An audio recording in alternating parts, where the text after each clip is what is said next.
할렐루야. 주님의 크신 은혜와 평강이 예림의 모든 성도님들에게 함께 하시기를 축복합니다. 12월 23일 토요일 아침 예배를 주님 앞에 드리겠습니다. 우리 다 함께 조용한 기도 드리시겠습니다. 은혜와 사랑에 또 우리에게 능력 되시는 아버지 하나님, 오늘 이 하루의 모든 시간을 주님께 맡겨드리길 원합니다. 주님, 우리의 찬양과 경배를 받아주시고 오직 주님만을 높여드리고 오직 주님만을 예배하는 거룩한 예배가 될 수 있도록 모든 시간을 주님께서 어루만져 주시옵소서. 오직 주님께 붙들길 원합니다. 우리의 시선이, 우리의 마음과 생각이 오직 주님께로만 향하게 하여 주시옵소서. 모든 말씀 예수님의 이름으로 기도드렸습니다. 아멘. 오늘 함께 고백할 시편의 찬양은 시편 14편 7절의 말씀입니다. 이스라엘의 구원이 시온에서 나오기를 원하도다. 여호와께서 그의 백성을 포로된 곳에서 돌이키실 때 야곱이 즐거워하고 이스라엘이 기뻐하리로다. 아멘. 오늘 우리에게 주시는 하나님의 말씀은 빌립보서 2장 5절에서 30절까지의 말씀인데요. 오늘 우리는 5절에서 8절까지의 말씀과 29절과 30절까지의 말씀을 읽도록 하겠습니다. 너희 안에 이 마음을 품으라. 곧 그리스도 예수의 마음이니 그는 근본 하나님의 본체시나 하나님과 동등됨을 취할 것으로 여기지 아니하시고 오히려 자기를 비워 종의 형체를 가지사 사람들과 같이 되셨고 사람의 모양으로 나타나사 자기를 낮추시고 죽기까지 복종하셨으니 곧 십자가에 죽으심이라. 이제 29절부터 마지막까지 읽도록 하겠습니다. 이러므로 너희가 주 안에서 모든 기쁨으로 그를 영접하고 또 이와 같은 자들을 존귀히 여기라. 그가 그리스도의 일을 위하여 죽기에 이르러도 자기 목숨을 돌보지 아니한 것은 나를 섬기는 너희의 일이 부족함을 채우려 함이니라. 아멘. 우리는 어제 투옥된 상황 속에서, 그 감옥에 갇힌 상황 속에서 오히려 하나님의 복음의 역사를 전하여 주었던 바울의 이야기를 보았습니다. 그리고 그런 바울이 빌립보 성도들에게 권하는 권면은 무엇이었습니까? 복음에 합당한 삶을 살라는 것이었죠. 그리고서 복음의 합당한 삶이 무엇인가를 말하면서 어제 우리는 그리스도 안에서 연합하여야 한다. 그리고 그 연합을 위해서는 서로 겸손하여야 된다라고 하는 이야기를 보았습니다. 그리고 이제 오늘 말씀에서도 그 복음에 합당한 삶을 이어서 우리에게 전해주고 있는데요. 5절 말씀 보시면은 그 목적이 확실하게 드러나죠. 너희 안에 이 마음을 품으라. 곧 그리스도 예수의 마음이니. 아멘. 바울은 그리스도 예수의 마음을 품고 사는 것이 우리에게 필요하다는 것을 분명하게 이야기하며 이야기를 시작합니다. 그러면 그리스도 예수의 마음을 품고 사는 것은 무엇을 말하는 것일까요? 6절부터 11절까지 그 얘기를 하면서 예수 그리스도의 십자가 사역에 대해서 이야기를 하고 있는데요. 예수님의 십자가 사역 중에 특별히 그분의 그 겸손과 그 희생에 강조하고 있습니다. 어제도 말씀드렸지만 우리 성도들이 연합한다고 할 때 그 핵심은 무엇이라고 했습니까? 겸손이라고 말씀드렸죠. 그리고 겸손이라고 하는 것은 자연스럽게 희생으로 이어집니다. 내가 나 자신을 낮추는 겸손을 하는 것, 이미 그 자체에서 나를 희생하는 희생이 있는 것이죠. 그렇기 때문에 그 겸손은 자연스럽게 희생으로 나아가게 되는 것이죠. 이러한 모습을 예수님께서 보여주셨죠. 예수님께서 이 땅에 오신 것은 왕으로 오셨습니다. 그분은 하늘의 권세를 가지고 계신 분이시죠. 하지만 그렇다고 해서 그분이 이 땅에 오실 때 막 하늘 구름을 타고 오진 않으셨습니다. 오히려 그분은 베들레헴의 마구간, 그 허름한 곳에서 태어나셨고요. 그분의 삶은 목수의 아들로서의 삶이었고, 그 이스라엘 지역에서도 시골 촌구석에 가까웠던 나사렛에서 살면서 이 땅에 오셨습니다. 그래서 바울은 이야기하죠. 6절에서 그분은 근본 하나님의 본체이시다. 하지만 어떻게 하십니까? 7절에 오히려 자기를 비워서 종의 형체를 가지셨다. 그리고 그분은 8절에 보시면은 자기를 낮추셔서 죽기까지 복종하셨다. 즉 여기에서 바울은 겸손과 희생 모두를 이야기하고 있는 것입니다. 우리가 그리스도 예수의 마음을 품는 것은 이러한 예수님의 겸손과 더 나아가서 그 겸손이 맞닿는 희생으로까지 나아가는 것이죠. 이것이 우리가 살아가는 삶의 자세입니다. 앞서 어제도 말씀드린 것처럼 우리가 겸손한 삶을 살아야 하는 것인데 그 겸손한 삶을 위해서는 필연적으로 우리는 희생하는 삶을 살아야 합니다. 헌신하는 삶을 살아야 합니다. 섬기는 삶을 살아야 하고 우리가 종된 삶을 살아야 합니다. 그것이 우리가 그리스도 예수의 마음을 품는 삶이죠. 왜냐하면 주님께서 우리를 위하여서 죽으시기 위해 이 땅에 오셔서 죽으셨기 때문입니다.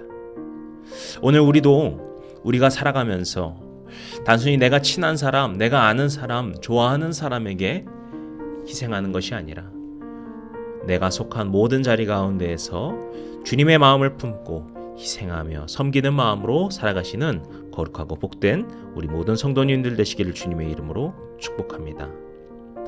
그러면서 성도들에게 주는 또 하나의 말씀은 12절에 보시면은 나 없을 때에도 항상 복종하여 두렵고 떨림으로 너희의 구원을 이루라 이야기합니다. 이것도 어제 말씀드렸지만 지금 바울은 로마에 투옥된 상태입니다. 그리고 그렇기 때문에 빌립보 성도들은 참 낙심되고 두려울 수밖에 없었습니다. 하지만 바울은 이런 상황에 있더라도 결코 흔들리지 말라는 것입니다. 그러면서 해야 될 일이 무엇이죠? 너희의 구원을 이루라 라는 것입니다.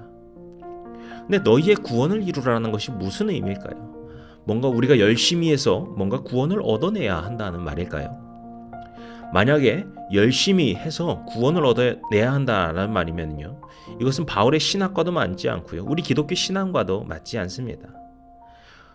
우리는 구원을 얻어내는 것이 아니고요, 주님께서 주시는 그 구원을 은혜로 받는 것에 불과합니다.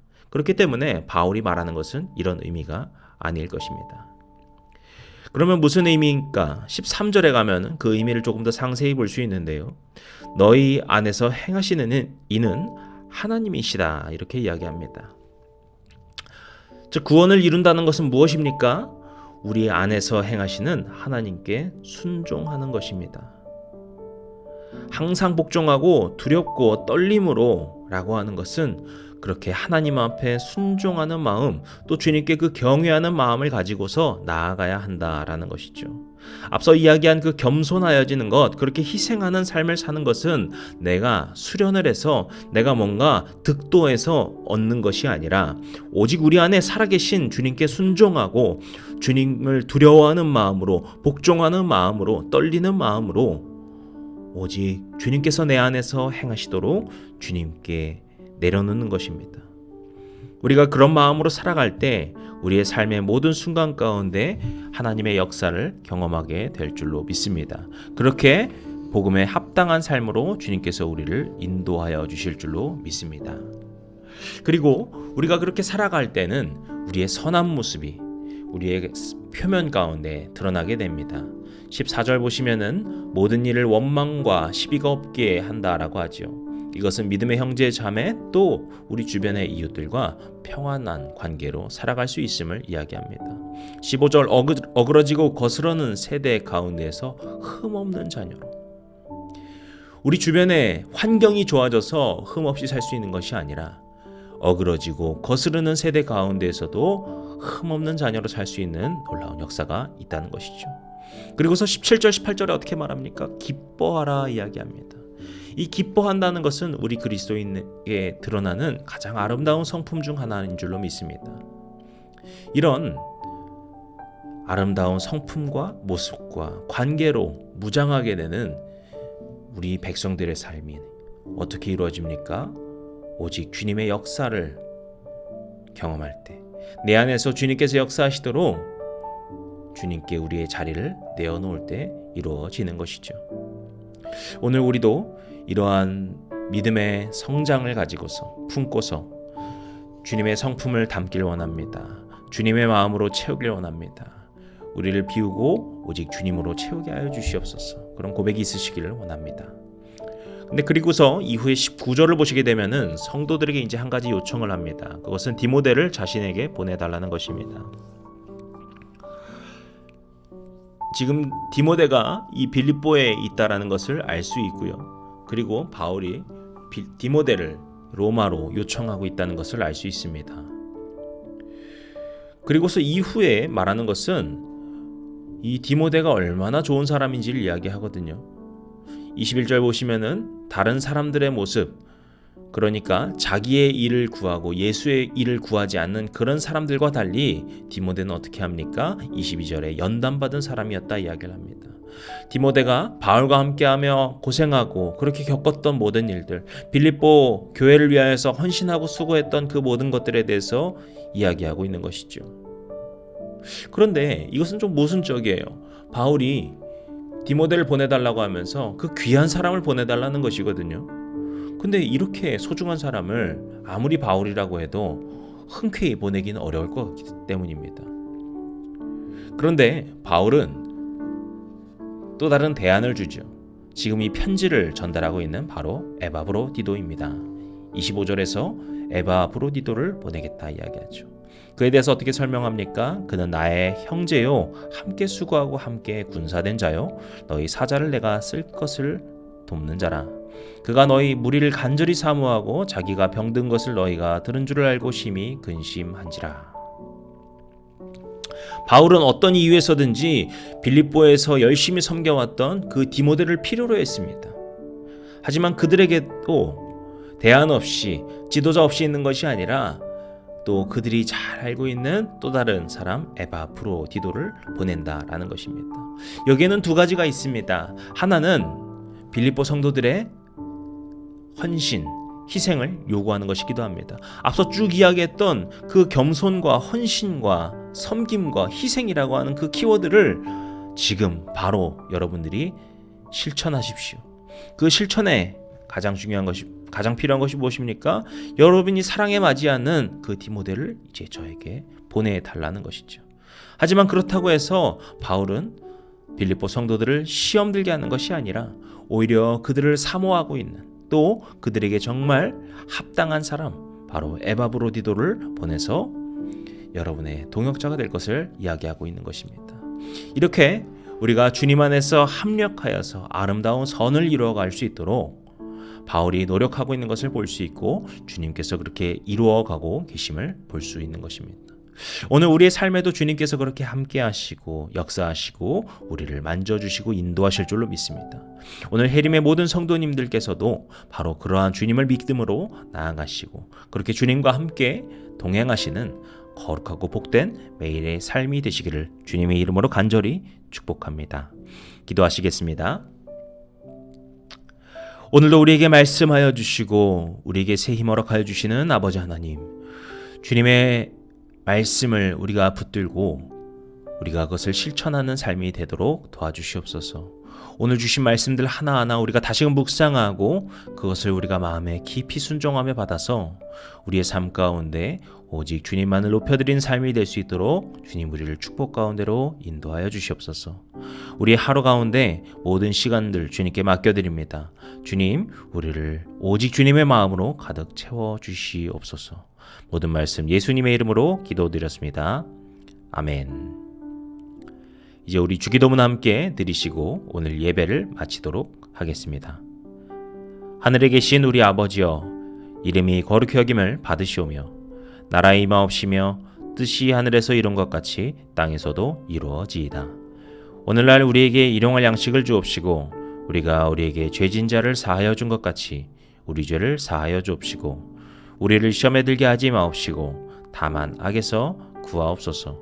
나라와 권세와 영광이 아버지께 영원히 있사옵나이다. 아멘.